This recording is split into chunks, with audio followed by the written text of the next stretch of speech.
आज का जो हमारा टॉपिक है वो विदेशी व्यापार से संबंधित है और उसका अगला जो विषय है comparison between internal trade and international trade. पिछले अध्याय में हमने आंतरिक व्यापार और अंतर्राष्ट्रीय व्यापार के विषय में पढ़ा था। आंतरिक व्यापार वो व्यापार होता है जो देश की भौगोलिक सीमाओं के अंतर्गत किया जाता है, जबकि अंतर्राष्ट्रीय व्यापार में होता है जो एक राष्ट्र के द्वारा विश्व के अन्य राष्ट्रों को वस्तु और सेवाओं का जो आयात और निर्यात किया जाता है वो विदेशी व्यापार कहलाता है। विदेशी व्यापार के संदर्भ में मैंने आपको बताया था कि ये 3 प्रकार का होता है: निर्यात व्यापार, आयात व्यापार और पुनः निर्यात व्यापार। अगर किसी राष्ट्र के द्वारा दूसरे राष्ट्र को यदि वस्तुओं का विक्रय किया जाए तो उसे निर्यात व्यापार कहा जाता है। और आयात व्यापार वो होता है कि जिसमें अगर एक राष्ट्र के द्वारा विश्व के अन्य राष्ट्रों से जो माल का क्रय किया जाता है वो आयात व्यापार कहलाता है।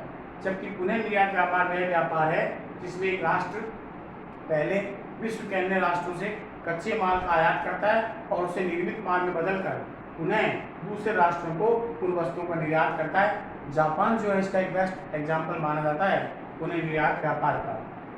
मुख्य बात ये आती है कि अगर हम आज इसकी चर्चा कर रहे हैं कि आंतरिक व्यापार और अंतर्राष्ट्रीय व्यापार का तुलनात्मक अध्ययन आज हम करेंगे, इसके संदर्भ में जो है अर्थशास्त्रियों में अलग अलग मतभेद हैं और जिसके बारे में ये कहा जाता है, कुछ अर्थशास्त्री कहते हैं कि आंतरिक व्यापार और अंतर्राष्ट्रीय व्यापार एक ही होते हैं, उनमें किसी प्रकार का कोई अंतर नहीं पाया जाता, इनमें भेद नहीं किया जा सकता।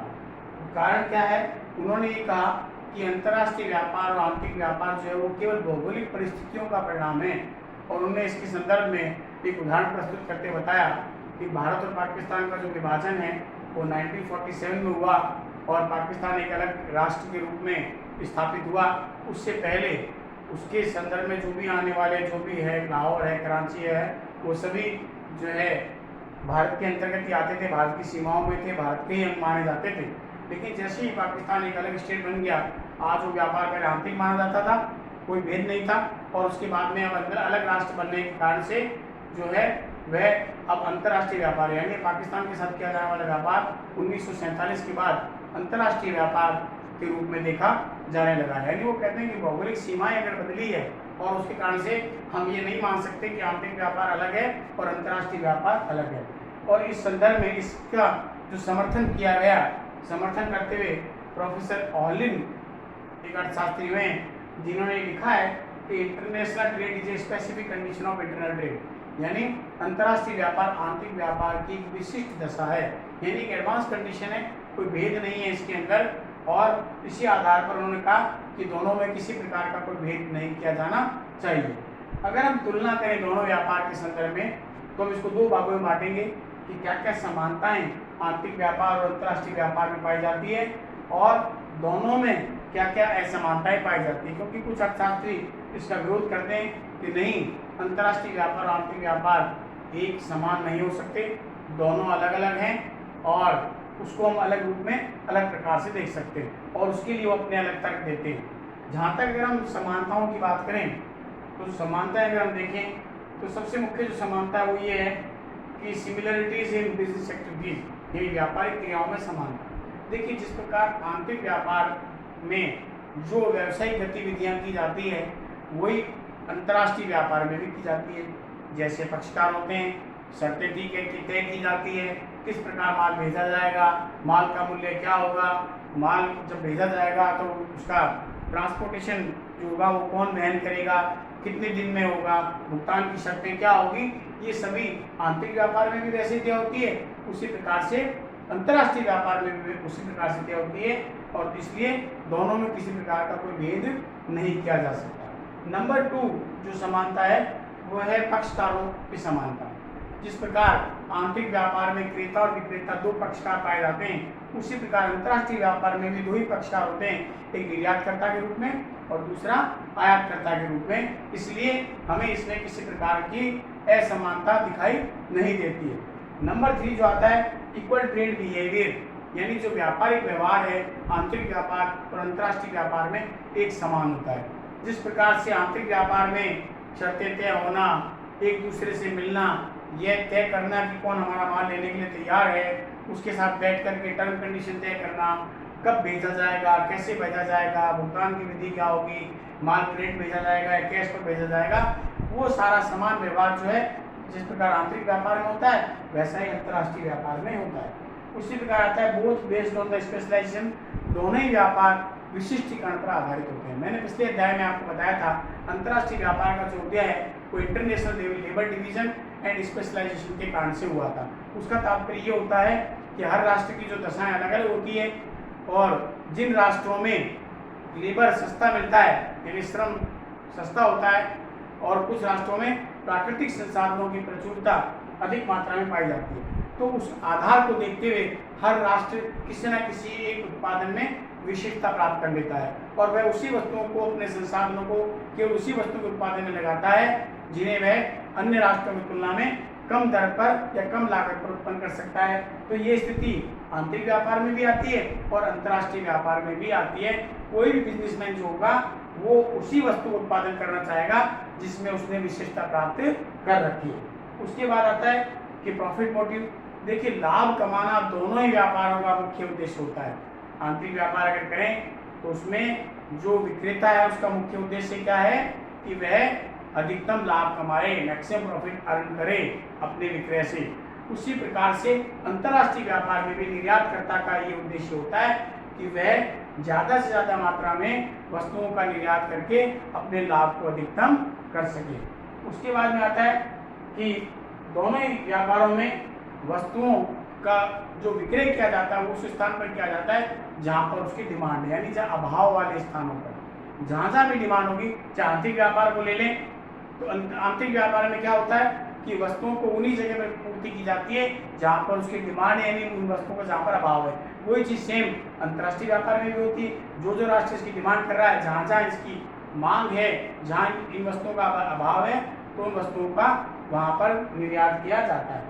उसके बाद में आता है इक्वल सेल्स एफर्ट्स, यानी विक्रय के जो प्रयास हैं वो दोनों व्यापारों में एक समान होते हैं। इस प्रकार से जिस प्रकार आंतरिक व्यापार में कोई भी विक्रेता अपनी बिक्री बढ़ाने के लिए क्या करता है, सेल्स प्रमोशन मेथड्स यानी विक्रय संवर्धन की विधियों का काम लेता है। वो एडवर्टाइजमेंट वगैरह करता है, छूट वगैरह देता है, अलग अलग प्रकार की अपनी टर्म कंडीशन पॉलिसीज वगैरह देता है। कोई भी अगर मान लीजिए डिफरेंट टाइप्स ऑफ प्रोडक्ट अगर वो लॉन्च कर रहा है, नया प्रोडक्ट लॉन्च कर रहा है, तो उसके संदर्भ में कुछ स्पेशल ऑफर कस्टमर को प्रोवाइड करता है। सेम वो स्थिति अंतर्राष्ट्रीय व्यापार में भी होती है कि विक्रय के प्रयास समान रूप से होते हैं, विज्ञापन का भारी मात्रा में सहारा लिया जाता है, रिसर्च एंड डेवलपमेंट को बढ़ावा दिया जाता है। इस प्रकार से हमें दोनों में जो है वो भेद नहीं किया जाना चाहिए। लेकिन इसके विपरीत जो अर्थशास्त्री रहे हैं उन्होंने इसके बारे में इसका पूरा विरोध किया है और उन्होंने ये कहा है कि नहीं, आंतरिक व्यापार और अंतर्राष्ट्रीय व्यापार एक समान नहीं है, दोनों में बहुत ज़्यादा भिन्नता पाई जाती है। और वर्तमान उदारीकरण के दौर में, वैश्वीकरण के युग में अगर हम देखें तो हम दोनों के एक समान नहीं मान सकते, उनमें बहुत ज़्यादा असमानताएं पाई जाती है। और उन्होंने इसको इस बात विभिन्न बिंदुओं को लेकर के प्रूव किया है कि क्या क्या असमानताएं दोनों व्यापार में हो सकती है। सबसे पहली जो बताई गई है कि दोनों में क्या अंतर पाया जाएगा, सबसे पहला lake of mobility of factors of production, साधनों की गतिशीलता का अभाव। देखिए, आंतरिक व्यापार में साधनों की पूर्ण गतिशीलता पाई जाती है, full mobility of the factors of production होते हैं, जबकि अंतर्राष्ट्रीय व्यापार में जो है साधनों की गतिशीलता का अभाव होता है। इसका तात्पर्य है, गतिशीलता का तात्पर्य होता है साधन एक उद्योग को छोड़कर दूसरे उद्योग में चले जाना। आंतरिक व्यापार जो है वो यूनियन टेरिटरी में होता है, देश की भौगोलिक सीमाओं में होता है। ऐसी स्थिति में अगर किसी भी लेबर को कोई दूसरा अगर अच्छा ऑप्शन मिल रहा है, अच्छा वेतन उसको मिल रहा है, अच्छी प्रिविलेज उसको मिल रही है, अच्छी सुविधाएं उसको मिल रही है, अच्छी सोशल सिक्योरिटीज उसको मिल रही है, तो ऐसी स्थिति में वो वहाँ तुरंत छोड़ करके चला जाएगा। लेकिन अंतर्राष्ट्रीय व्यापार में मोबिलिटी नहीं होती है।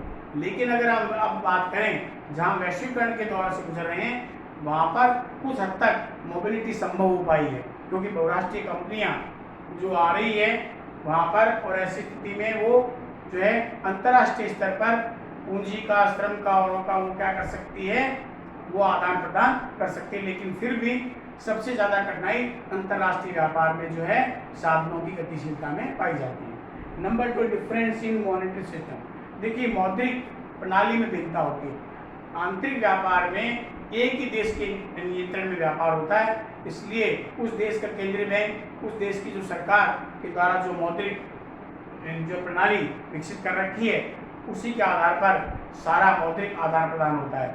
जबकि अंतर्राष्ट्रीय व्यापार में हर राष्ट्र का की जो मॉनेटरी सिस्टम है, यानी जो मौद्रिक प्रणाली भिन्न भिन्न होती है, और मौद्रिक प्रणाली भिन्न भिन्न होने के कारण से उनकी आदान प्रदान करने का जो भुगतान संबंधी जो है वो समस्या उत्पन्न होती है। अगर अमेरिका को हमें भुगतान करना है, वहाँ का मॉनेटरी सिस्टम अलग होगा। जापान को अगर भुगतान करना है, अलग होगा। चाइना को अगर करना है, वहाँ का मॉनेटरी सिस्टम अलग होगा। अगर हमारे देश को अगर भुगतान करना चाहते हैं तो हमारा मॉनेटरी सिस्टम अलग होगा। इसलिए ये मॉनेटरी सिस्टम जो है दोनों जो है व्यापारों को भिन्नता प्रदान करते हैं। Number 3, different in the national policy. देखिए, राष्ट्रीय नीतियाँ अलग अलग होती है हर राष्ट्र। आज अगर हम अमेरिका की बात करें, अमेरिका एक कैपिटलिस्ट इकोनॉमी है, पूंजीवाद है। चाइना की बात करें, सोशलिस्ट इकोनॉमी है। इंडियन इकोनॉमी की बात करें, मिक्स्ड इकोनॉमी है। हर वहाँ की जो है राष्ट्रीय नीतियाँ अलग होती है, और किसी भी देश की जो राष्ट्रीय नीतियाँ होती है वो उस देश के अंतर्राष्ट्रीय व्यापार पर प्रभाव डालती है। इसलिए अलग अलग राष्ट्रों की अलग अलग नीतियाँ होने के कारण से अंतर्राष्ट्रीय व्यापार में भिन्नताएं दिखाई देती है।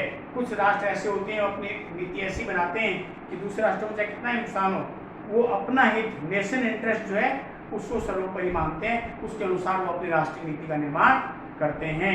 जबकि कुछ राष्ट्र ऐसे होते हैं कि वह जो है कुछ अलग प्रकार का निर्णय लेकर के अपनी राष्ट्रीय नीति का निर्माण जो करते हैं। अगर हम इसका उदाहरण अगर लें तो वर्तमान में जो भी चाइना के साथ में हमारे बॉर्डर पर टेंशन चल रही है, उसमें भारत सरकार द्वारा अपने देश हित में निर्णय लेकर के बहुत सारे जो है चाइना पर आर्थिक प्रतिबंध लगा दिए गए हैं, और ये उसी की राष्ट्रीय नीति का एक अनुपम उदाहरण है। उसके बाद है सेपरेट मार्केट। देखिए, आंतरिक व्यापार में सभी बाजार एक जैसे होते हैं, वहाँ की टर्म कंडीशन एक होगी, सभी व्यापार एक जैसा होगा, मार्केट भी समान होंगे, कोई दिक्कत नहीं होगी, क्योंकि वहाँ पे पार्टीज भी समान सी होती है। लेकिन अंतर्राष्ट्रीय व्यापार में मार्केट अलग अलग है। चाइना का मार्केट अलग होगा, ओपेक कंट्री अगर है, oil and petroleum export country, उनका मार्केट अलग होगा। जापान का मार्केट अलग होगा, रशिया का मार्केट अलग होगा। तो मार्केट अलग अलग होने के कारण से वहाँ का एनवायरनमेंट, वहाँ की कंडीशन, वहाँ की पॉलिसी, वहाँ सब कुछ अलग होगा। इसलिए एक राष्ट्र विशेष को अगर अन्य राष्ट्रों के साथ में अगर व्यापार करना है तो उसे अलग अलग बाजारों के अनुसार उसको पॉलिसीज को, अपनी नीतियों को, अपने व्यावसायिक नीतियों को बदलना पड़ेगा, जिसके कारण से दोनों व्यापारों में जो है वो असमानताएं दिखाई देती है। उसके बाद में आता है difference in the geographical condition. देखिए, सबकी भौगोलिक जो परिस्थितियां हैं हर राष्ट्र की अलग अलग होती है, और उसका प्रभाव सीधा प्राकृतिक संसाधनों पर पड़ता है। अगर हम भारत की बात करें, भारत की भौगोलिक कंडीशन अलग है, अमेरिका की अलग है, और ऐसी स्थिति में उनके जो उत्पन्न होने वाले जो कच्चे माल वगैरह हैं वो भी अलग अलग प्रकार के होते हैं, और जिसके कारण से भौगोलिक दशाएं अलग होने के कारण से उनका व्यापार भी अलग अलग प्रकार से होता है। और जिस प्रकार से जैसी भौगोलिक दशाएं होगी उनको वैसा प्राकृतिक संसाधन उपलब्ध होता है, उसके अनुसार वे अपनी वस्तुओं का उत्पादन करते हैं। इसलिए सभी राष्ट्रों की भौगोलिक दशाएं अलग होने के कारण से अंतर्राष्ट्रीय व्यापार को आंतरिक व्यापार से भिन्न माना जाता है। उसके बाद में आता है डिफरेंस इन पॉलिटिकल पार्टी। व्यापार जो अपनी राजनीतिक जो पार्टियां हैं उनमें भी अंतर पाया जाता है। अलग अलग देश जब हैं तो वहाँ पर अलग अलग पार्टीज होती है। अगर हम अमेरिका की बात करें तो वहाँ की अलग राजनीतिक पार्टी है, ब्रिटेन की बात करें अलग है, जापान की बात करें अलग है, और उसके कारण से उनकी विचारधाराएं अलग अलग होती है। और विचारधाराएं अलग होने के कारण से वो अंतर्राष्ट्रीय व्यापार को किस नज़रिए से देखते हैं, किसी दूसरे राष्ट्र के साथ में अंतर्राष्ट्रीय और व्यापारिक संबंध को किस प्रकार से देखते हैं, ये सब जो है उनकी राजनीतिक पार्टियां जो है उस पर निर्भर करता है कि किस प्रकार से होगी। इसके कारण से अलग अलग राष्ट्रों के साथ में किया जाने वाला व्यापार जो है वो पॉलिटिकल पार्टी के कारण से भिन्न हो जाता है। उसके बाद में trade restrictions and exchange control. देखिए, व्यापारिक प्रतिबंध और विनिमय नियंत्रण। देखिए, व्यापारिक प्रतिबंध से तात्पर्य है प्रत्येक राष्ट्र जो है वो जानबूझकर इस प्रकार से व्यापारिक बाधाएं खड़ी कर देता है कि दूसरा राष्ट्र जो है वो विकसित नहीं हो सके। ये नीतियां सबसे ज़्यादा विकसित राष्ट्रों के संदर्भ में वो विकासशील राष्ट्रों को पूर्ण आत्मनिर्भर नहीं होने देना चाहते। वो जानबूझ के टैरिफ के रूप में, इंपोर्ट कोटा के रूप में, लाइसेंस सिस्टम के रूप में डिफरेंट टाइप्स ऑफ जो मेजर्स को अडॉप्ट करते हुए वो जानबूझकर बाधाएं खड़ी कर देते हैं। ऐसी स्थिति में विकासशील राष्ट्र चाहते हुए भी अपने माल का एक सीमित मात्रा में ही विक्रय, जिसको आप निर्यात कहते हैं, वो विकसित राष्ट्रों को कर पाते हैं। उसी प्रकार उसके साथ में जो विनिमय नियंत्रण आपको होता है कि जो भी अंतर्राष्ट्रीय जो भुगतान हो रहा है वो सरकार के अधीन होना चाहिए, यानी सरकार के द्वारा रेगुलेटरी किया गया, उसको विनियमन किया गया है कि जो भी विदेशी मुद्रा का जो आवागमन है वो विनिमय नियंत्रण के माध्यम से होता है। तो जितने भी विकसित राष्ट्र हैं वो कठोर विनिमय नियंत्रण का सहारा लेते हैं ताकि विकासशील राष्ट्र जो है अपनी विदेशी मुद्रा का आदान प्रदान नहीं कर सके। इसलिए आंतरिक व्यापार और अंतर्राष्ट्रीय व्यापार में इस प्रकार की भिन्नता उत्पन्न होती है, जबकि आंतरिक व्यापार में किसी प्रकार का व्यापारिक प्रतिबंध या विनिमय नियंत्रण जैसी बाधा उत्पन्न नहीं होती। उसके बाद में आता है difference in the national economic life. देखिए, प्रत्येक राष्ट्र की जो आर्थिक जीवन है, राष्ट्रीय आर्थिक जीवन वाला अलग होता है। जिन राष्ट्रों का नागरिकों का लिविंग ऑफ स्टैंडर्ड पुअर है, लोअर है, यानी तो उसका मतलब है वो इकोनॉमी प्रॉस्पेरिटी में नहीं है, यानी वो विकसित नहीं है, वहाँ पर सुख सुविधाएं ज़्यादा नहीं है, विकास नहीं हो पा रहा है। और जिन राष्ट्रों का लिविंग स्टैंडर्ड ज़्यादा है तो निश्चित तौर पर वहाँ के लोगों का लिविंग स्टैंडर्ड ऊंचा होने के कारण से डिमांड ज़्यादा होगी, डिमांड होने के कारण से उत्पादन का आकार बढ़ेगा और ऐसी स्थिति में वहाँ पर प्रॉस्पेरिटी लागू हो जाएगी। जबकि जिन राष्ट्रों में जो है लिविंग स्टैंडर्ड पुअर होता है वहाँ पर जो है अंतर्राष्ट्रीय व्यापार पर भी उसका बुरा प्रभाव पड़ता है, क्योंकि वे ज़्यादा मात्रा में आयात और निर्यात नहीं कर पाते। उसके बाद में अंतिम आता है different in degree of competition. प्रतियोगिता की जो डिग्री है, लेवल है, उसमें भी अंतर होता है, उसकी तीव्रता में अंतर होता है। प्रतियोगिता आंतरिक व्यापार में भी पाई जाती है, लेकिन आंतरिक व्यापार की तुलना में अंतर्राष्ट्रीय व्यापार में प्रतियोगिता ज़्यादा होती है। उसका कारण है आंतरिक व्यापार में जो कंपटीशन करना पड़ता है वो अपने देश के व्यापारियों के साथ में करना पड़ता है, जिसे हल करना बड़ा आसान होता है, मार्केट भी छोटा होता है। जबकि अंतर्राष्ट्रीय बाजार में बहुत बड़ा वाइड मार्केट होता है, बड़ी बड़ी फर्में होती है, बड़े बड़े विकसित राष्ट्रों के द्वारा निर्मित फर्में होती है, बहुराष्ट्रीय कंपनियां अंतर्राष्ट्रीय व्यापार में होती है। ऐसी स्थिति में वे डंपिंग जैसी स्थिति का सहारा लेकर, यानी राष्ट्रीयपातन, लागत से भी कम मूल्य पर वस्तु को बेच करके छोटी फर्मों को बाजार से हटाने का प्रयास करती है। जबकि अंतर्राष्ट्रीय आंतरिक व्यापार में इस प्रकार का कंपटीशन देखने को नहीं मिलता है।